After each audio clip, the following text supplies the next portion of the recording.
Back to ஐமிக்ரிஷான் channel.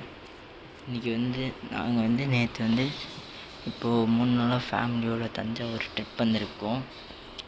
நாங்கள் கரிகால சோழன் மணிமண்டபம் பார்க்க போயிருந்தோம். செம்மையாக இருந்துச்சு கரிகால சோழன் மணிமண்டபம். செம்ம கிளாஸாக இருந்துச்சு. நல்லா சீனாக கூஸ்பம்ஸாக இருந்தது அதை பார்க்கும்போது. இவர் கல்லணை கட்டின மன்னர். இவர் விவசாயிகளுக்கு ஹெல்ப் பண்ணுற விதமாக காவேரி தண்ணி வேஸ்ட் ஆகக்கூடாதுன்னு தேக்கி வைக்கணும்னு கல்லணை கட்டினார். 2000 வருஷம் பழமையானது இந்த கல்லணை. இந்த கல்லணை கட்டின மன்னர் தான் இவர் பார்த்து முடிச்சுட்டு அடுத்து தான் நாங்கள் தஞ்சை பெரிய கோயில் போயிருந்தோம்.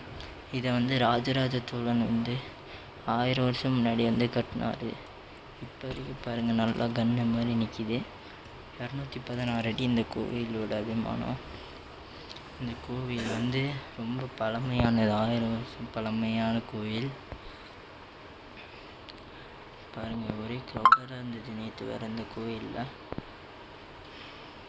நல்ல நல்ல பிக்ஸ்லாம் கிடச்சிது. இந்த கோயிலோட அழகை பார்க்கணுன்னா பார்த்துக்கிட்டே இருக்கலாங்க. இந்த கோயிலை நீங்கள் எத்தனை தடவை விசிட் பண்ணாலும் பண்ணலாம். இந்த கோயில் பயங்கர பிரம்மாண்டமாக இருக்கும்.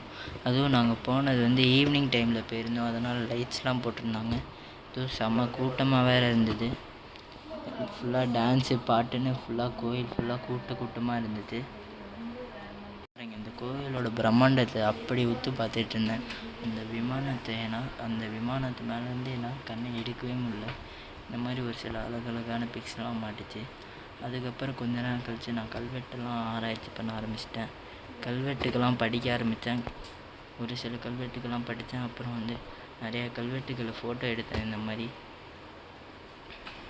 கல்வெட்டுக்களை ஃபோட்டோ எடுத்து ஒரு சில கல்வெட்டுக்கெல்லாம் படித்தேன். இந்த கோயிலுக்கு நீங்கள் கண்டிப்பாக விசிட் பண்ணுங்க. அதுவும் நைட் டைமில் விசிட் பண்ணுறது பெஸ்ட்டு.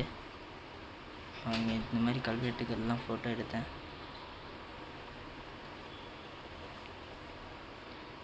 ஓகே ஃப்ரெண்ட்ஸ், பாய். அவ்வளோதான் நம்ம வீடியோ. இந்த சேனல் பிடிச்சிருந்தால் மறக்காமல் சப்ஸ்கிரைப் பண்ணிடுங்க.